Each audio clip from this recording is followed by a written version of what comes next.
This is always the hardest part. Do you want him facing this way or this way? Which way does he feel less vulnerable?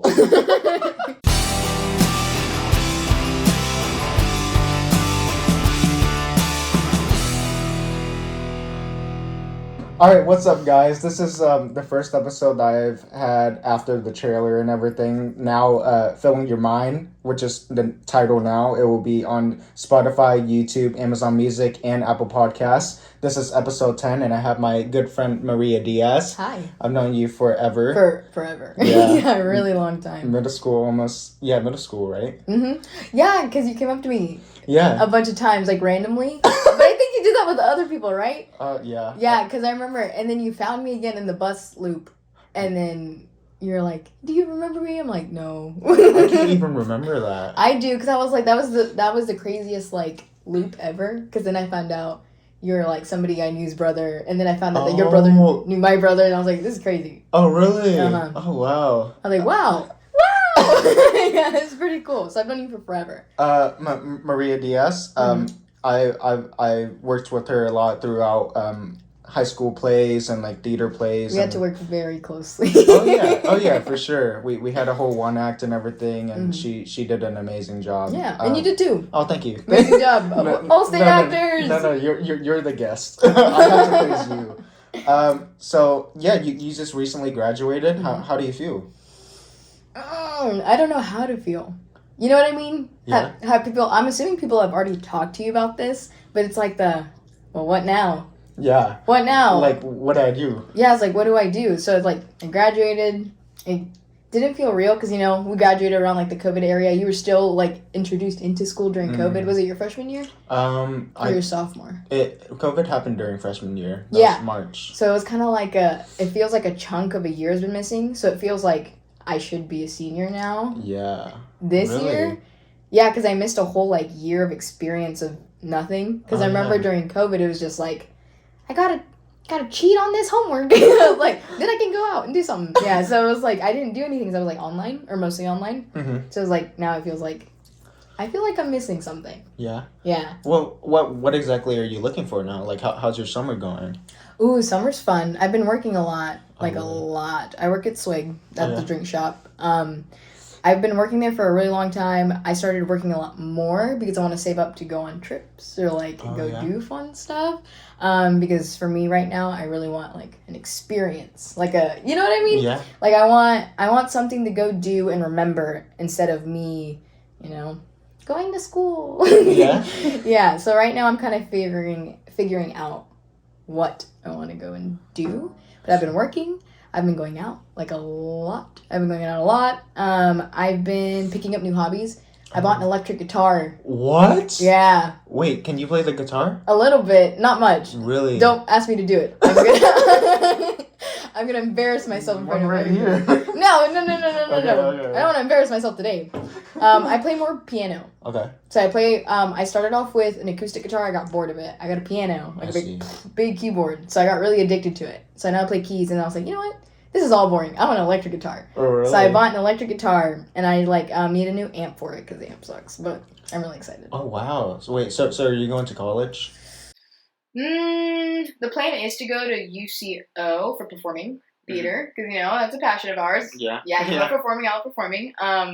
That's a big passion of mine, so I really want to go to major in, like, performing arts, performance theater. Right now, I need to get my basics done, so I think I might go to OCCC to get basics done for, like, a year, take, like, multiple things, and then I go ahead and just start that at UCO, or I was like, maybe I don't have to go to college, and I can just start acting. Oh, really? Mm-hmm. Wait, so is it like, are you still deciding what you want to do? Yeah. Yeah. A little bit. It's more like I know what I want to do. I don't know what steps to take to get there. I see. Yeah. I see. So you're saying that you don't feel like it's completely closed off, like that sort of chapter in high school, Yeah. right? Mm-hmm. So is it, or are you wanting it to feel that way? Or is it more of like, you don't feel like everything's completed? Like you feel like there's some sort of empty void? Because of high school? No, because of the fact that you didn't feel like you fully experienced it. Oh, I didn't fully experience high school. Yeah. Like, for a really good chunk of my high school career, I was just a straight A academic student. I stayed up all night, did homework straight A's, AP, pre-AP classes. Oh, I wow. was advanced in math. I was like really good at English. I didn't go out ever. I didn't really do much. So I felt like that chunk was kind of taken away from me. And then COVID hit. And then right when COVID hit, I was like, you know what? I don't want to do this anymore. I don't want to like burn myself out over this, and I don't even like it. So I took like theater more seriously because theater was my blow-off class. Mm-hmm. I didn't talk in that class. I didn't have any friends. My only friend was Gianna, which is your guest previously. Mm-hmm. She was my only friend in that class because we sat right next to each other for all 4 years of theater. Oh, wow. Yeah, and that was the only reason me and her were like so close, because she was my first ever friend in that class.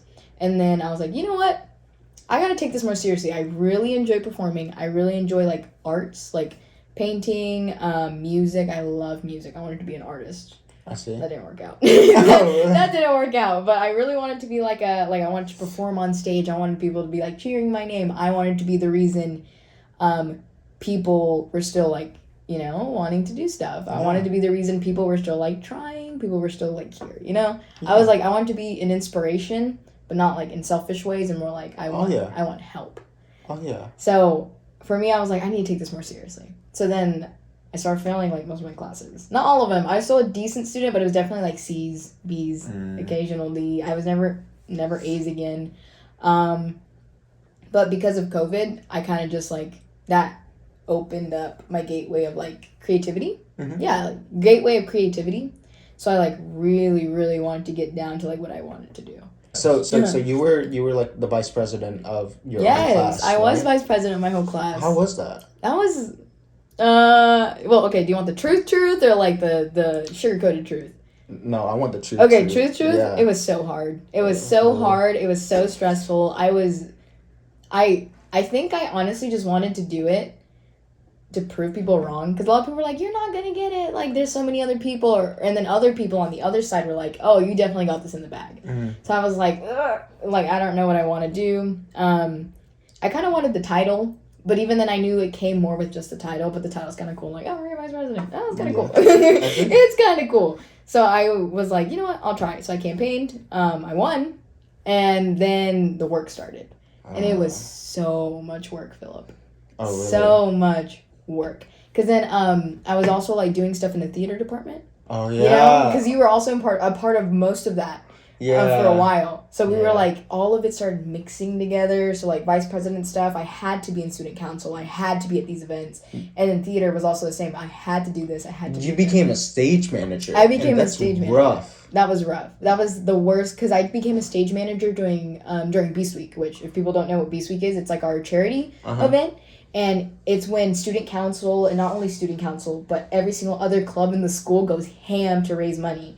And that comes with a lot of events, a lot of planning, assemblies. I did assemblies. I spoke at them and stuff like that. I hosted them. You were in one of them. Yeah. Remember? You did relay and stuff like that. So, like, that took so much effort. And to do that while stage managing, ooh. Props to you, girl. It makes so bad. It was worth it, though. Oh, yeah? It was worth it because I still, like, helped, because I guess it was my two different sides. My artistic side, doing the theater stuff and really wanting to be involved in theater. Mm-hmm. And then my, like, helpful side, wanting to help people, wanting to, like, do stuff to help, not, because community, student councils for community, so, like, help my community. Mm-hmm. So it was mixing, but it was mixing bad. Oh, wow. It was, like, crashing. What would you say is your advice to those that are trying to find the balance between the work life and, like, just trying to be a teenager, you know, in high school? My biggest one is you're allowed to say no. Like, if someone asks you to do something and you genuinely don't want to do it or don't have the time to do it, it's okay to say no. It's okay to deny. It's okay to, like, decline an offer, especially if it's not in your best interest at the exact moment. Because if you accept it, but you're already committed to something else, then it's all just going to jumble and mix, and you're going to be the one taking, like, the hit for it, not anybody else. Uh-huh. And then also it's like, if you take a job and you're committed to it and you stay committed to that one thing, then you'll put all your work into it instead of half your work into it, separating yourself into different categories and separating yourself into different hobbies and different clubs. if you stay dedicated to that one thing, you can put your full time and effort into that one thing. It'll be amazing. Like, amazing product. I see. Yeah. What's your advice to those that are trying to build their work ethic? Build their work ethic? Yeah, because like clearly you have a really good one. Oh my gosh, you have to push. You gotta push, push, and push. It's like you work out. So it's like, have you ever worked out so much that you like, so I've worked out so much that I want to like cry. Yeah. It hurts. It aches. But you push because you're reaching to that goal. Mm-hmm. You gotta push. It might hurt. You might want to bawl your eyes out. It might, it might like, punch you back in the face one day. But if you really want it, you're gonna work, and you're gonna work hard, which is what I did. I really wanted the stage managing. I really wanted, like when we acted together, I really wanted all-state actress. I really wanted to be vice president. I really wanted to be good with like the school or like the students or my class. Mm-hmm. So I worked, and it was draining, but it was worth it. It was worth it. How did you like exactly get through all of that, or come to this realization of like, no, I'm okay. Like I've got this, and you went through it. Ooh, I had a lot of help. If we want to get personal, I didn't have any family help. My family's very against like arts. They're like, you need to be a doctor, you need to be a lawyer, you need to be something that's like good on paper. Yeah. I had friends who were the opposite. Or like older friends. Like I had some people that I met like through the church I used to go to. I don't go to it anymore, but used to go to. And they were older people, and they gave me advice on life, on how they were like 22, 25. So they told me what they've already experienced, how that went, and they gave me their peace of mind and their advice. So every time I was going through something like minor or even big with like school or like that, I'd speak to them because I needed their guidance, and they would tell me the same thing. It'd always just be like, why are you letting that stuff control you? You're letting a club control you. You're letting this acting thing control you. You're the one in control. You're the one who can do whatever you want. You're the one who can put a stop to it. You're the one who can say no. Or you're the one who can say yes. Mm-hmm. Why are you letting other people get in your head about things you want to do or about things you're passionate about? Think about that. Yeah. And then I was like, you know what? You're right. It's on me. I can choose to feel this way, or I can, choose to chill, to calm down, think logically, but also like let my heart speak at the same time. So based on that, that's when I'd be like, I'm okay. I'm good. I want this. I'm going to suffer a little bit, but I want it, and I want it bad. So I'm going to do it. So that's like what brought me down to earth. Like the talks and the pep talks, and then like hanging out with friends. Mm-hmm. Like we'd hang out all the time. Remember, like summer, like those were my escapes from stress, because I was already dealing with it. Being with friends is like one of my genuine favorite things to do, because they're my friends for a reason. Like we have similar interests, they have similar backgrounds, they have similar issues. Mm-hmm. So when you just sit down and talk to someone about it, it just releases everything, and it feels so good. That's really good advice. Yeah. No. Thank you. Yeah. I mean, would you consider yourself an ambitious person based on your future and careers and stuff? I want to be. Does that make sense? Like, I really want to be ambitious, but right now I'm definitely just hiding because I'm afraid. Everyone's afraid. Everyone gets afraid about future, about what could potentially happen, but you don't know what will happen until you do it. So I just need to do it. Yeah. So I've asked every single guest this. Yes. 10 years from now. Ooh. Yeah, you be like 28? Yeah, I'll be 28. Where are you? Like, what are you doing? How are you? And why are you doing what you're doing? Hopefully I'm happy. Hopefully I'm happy. And hopefully I'm what I really want to do, which is like acting. Hopefully I'm acting or script writing or filmmaking. Hopefully I am still doing what I like to do personally, which is help people. Mm-hmm. So hopefully I'm still like, if I act or if I get any type of like big income, I'm still using it to help people and share it with people who have helped me in my personal life and made me successful. I hope I'm good looking. That's a personal one though. I hope I'm really good looking still. Hopefully I'm in the right mindset, Because you know how like people are like, fame changes you. I mean, it does. Yeah. I hope I'm still in a good mindset. And for me, I just hope I'm still like, doing what I still do, like talking to people and being out there, or like, also like little stuff like fashion or music. I hope I'm still pursuing that.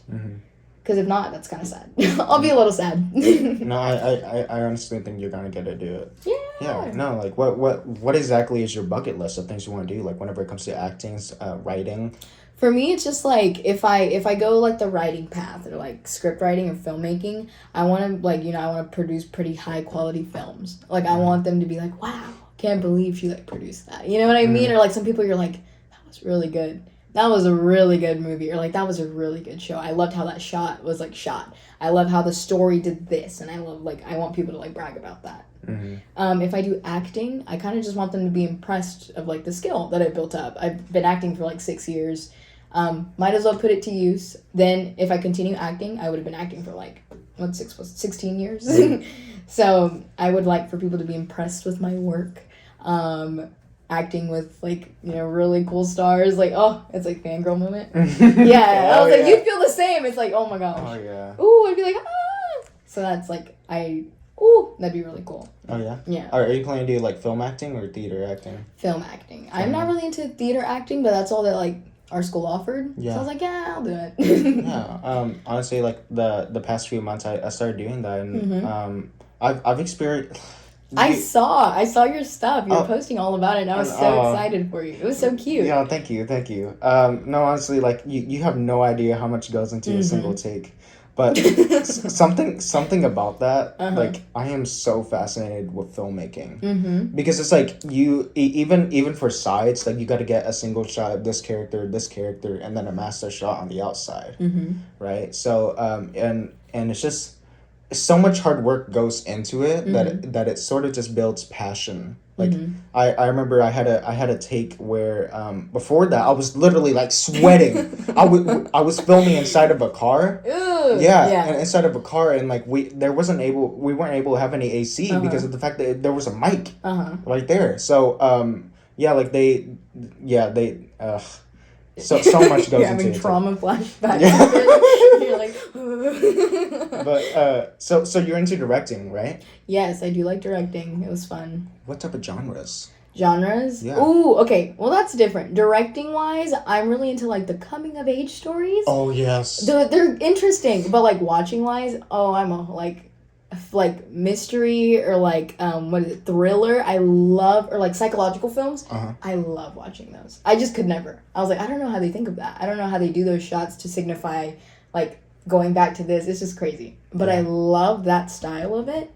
But personally, I love like coming of age films to like produce. I would love to do those. Those are fun. Or even like or even like like Stranger Things, that kind of genre. I love that supernatural theory to it and stuff like that. So I love like definitely like theory and all that cool stuff. It's super cool. So I was like, I really like that. Or even like writing it. I love writing stories like that because they're just more interesting than like a basic girl falls in love with guy. Yeah. It's like kids and monsters. Oh, yeah, exactly. That's so cool. I'm like so drawn into stories that are relatable. So like whenever people used to ask me what was my favorite genre, I would always say drama. It's relatable. Yeah, everyone's had those hard times. Writing about something that could feel that could happen. Those are the stories that I feel like you can find a lot of audiences that resonate to, that feel like it. You can go deep about it, analyze certain things, and see fully feel for a character that isn't real. Right? It's like that connection. That connection's great. Or like usually like with drama movies, you just feel attached to a specific character, and you're like, that's me. Yeah, and it feels like you're being like, your story is being told, or someone's listening to your story while you watch a film. It's really interesting. I love it. Oh, for sure. So what is your advice to those that are trying to find what they're into, like finding into whether they're into whatever, even a regular job or something that's completely star wise and fame? My advice for like finding what you really want to do, or like what you're really into, is just you just gotta trial and error. You do some stuff. Don't do like big stuff. So don't like commit to something and then fluke out. I think that's very unprofessional in any basis. Oh yeah. So it's more like try it on your own time. if you find a passion for it, you'll know. You know what I mean? Like, you feel it. You feel it, you know, you'll have the drive to want to do it. You'll want to be there. So, like, if you really like a job, then stick with the job. If you feel like you really want to go, like you really want to go to work, or like if you like something, like for example painting, if you just see yourself getting lost in the art like hours and hours and it's not bothersome or tiring to you, that's how you know it's a passion. It's when something comes like effortlessly fun, like you do it and you just can't get enough of it. There is some times where like your passion can become a burden because you're not doing it for yourself, you're doing it for others. So like I know big examples like YouTubers. YouTubers sometimes find a passion in filmmaking and videos, but then they start processing it in high demand because like fans and stuff really want like more content. That can burn you out, and then your passion will become something that is no longer tasteful to you. So for me it's like, take your time in finding what you want to do. Don't feel rushed, but when you know, you know. I assume it's the same with you. Like, if when you know, you know. You have that feeling of, like, this is great. This is awesome. This is amazing. I want to do this forever. And that can be with a lot of different things. It could be small, big, but either way, you'll know. I'm gonna start to close it off a bit, but so for any teenagers that are currently like struggling mentally or going through a tough time in high school, what is your advice to those that are trying to look for a solution? For me, it was always like, high school isn't everything, you know? There is life after high school. So if high school doesn't work out for you, life might. So for me, it's like, to tell them, if I were to give them advice, it'd be like, don't stress about the little things. You'll be okay. Especially if you don't get good grades, or especially if you're not the talk of the town or the life of the party. You don't need that. Because you have life after high school, and after high school, you guys won't even speak to each other. You won't even speak to, like, 98% of the people who you used to talk to. Once one door closes, one new one will open. So once your chapter in high school ends, a new one will begin. And if you're struggling in high school right now, either way, whatever it might be, try to make the best of it, because it does fly by really fast. Yeah. Really, really, really fast. You're a senior now, Philip. Yeah, I know. That's crazy. You're a senior now. Yeah. I graduated. So it's like, time will fly by, so you better enjoy it while you're there, because then you're going to be reminiscing of like, you know, maybe I should have done this in high school. Maybe I should have done that. But in the end, you know, it's up to you. That's really good advice. All right. I guess I'm going to close that off. Do you have anything else you want to say? No. Thank you. This was fun. Thank you. Thank you. This is great. This is really exciting. I'm excited to see everyone else's, like, episodes. I'm so excited. You have no idea. I'm, like, a lot more excited than I should be. Thank you. I love podcasts. It's pretty fun. Oh, really?